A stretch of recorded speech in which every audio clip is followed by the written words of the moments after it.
Part of him was ashamed at needing diapers, but a bigger part secretly enjoyed it. The thick padding swaddling him gave him a sense of comfort and security. It helped manage his anxiety. Even after his accident, he had some bladder and bowel control. Instead of struggling with a toileting routine, all he'd wanted was the protection and safety of his diapers. Now he wore 24/7. Thick, crinkly padding with babyish prints. Big baby diapers instead of plain, medical, absorbent briefs. He had both at home, but he mostly wore adult baby diapers. He found comfort in some aspects of being an adult baby, his bear and his pacifier. Sucking on the rubber nipple helped calm him when his anxiety flared up. Like it was now. Rosie had taken his pacifier. She told him he'd get it back as long as he was a good boy while she was gone. A chill breeze picked up as the sun started to sink. Strange voices and snatches of conversation broke into his thoughts. His heart thumped in his chest painfully. He whimpered. Where was Rosie? He was too terrified to look up. Rosie promised she'd only be gone a few minutes. She'd lied to him again. Deep down, he'd known this was going to happen. Rosie's promises were empty lies. He wished he was home, watching Hocus Pocus. He hadn't wanted to come to the Harvest Festival at all. He never came, he always spent Halloween at home, watching movies with Fiji. This year, his aunt and uncle were in the city to take care of Grandma, who was in the hospital. His aunt and uncle usually manned the animal shelter booth, trying to get donations for the shelter. The last-minute emergency with Grandma left no time to find a replacement, so his uncle had signed Rosie up to help out. Rosie dragged Lucas along. She had him wear one of his sleepers as a big baby costume, along with his pacifier and sippy cup he used at night. He got thirsty at night, and the sippy cup prevented spills in bed. His aunt and uncle viewed his baby preferences as strange coping mechanisms. Since it helped him, they let it go. Lucas shifted in his seat, feet pushing against the wheelchair's solid footrest.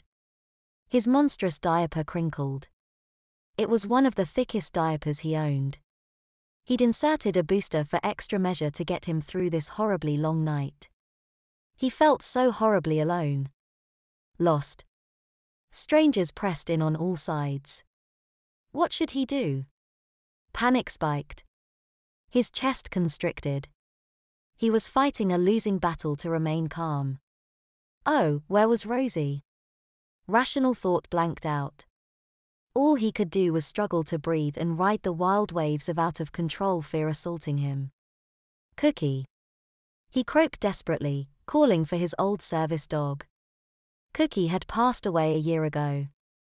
She made his life so much easier. His constant companion. She'd been both a psychiatric service dog and a mobility support dog. She helped him with physical challenges and his anxiety. She'd been trained in deep pressure therapy and tactile stimulation to help relieve his attacks. If Cookie was still at his side, she'd have calmed him down by now. Cookie had been a Christmas gift from his aunt and uncle when he was 14. She'd been a purebred Dalmatian. Her name came from her resemblance to Oreo ice cream. She had come from a puppy mill notorious for inbreeding. This resulted in the dog having a lot of health problems. Lucas only had Cookie for a few years before she passed. His aunt and uncle had paid $20,000 for her. They'd saved up special for her. His chest constricted. His breathing was shallow and heavy. He couldn't get air in deep enough for his lungs. He breathed too fast, not inhaling all the way. He curled in on himself, pain radiating outwards. Hey, cutie pie. Did YA lose this? The strange female voice sounded like it came from far away, through a tunnel of static.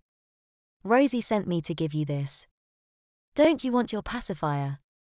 The words fell in a jumbled cacophony at his wheels. He was too lost in his own head, in memories and emotions, to understand her words. Hey. Snap out of it. Fingers snapped sharp in his ears. He barely heard it over the pounding in his heart. Geez. You're like a zombie. Come on, kiddo.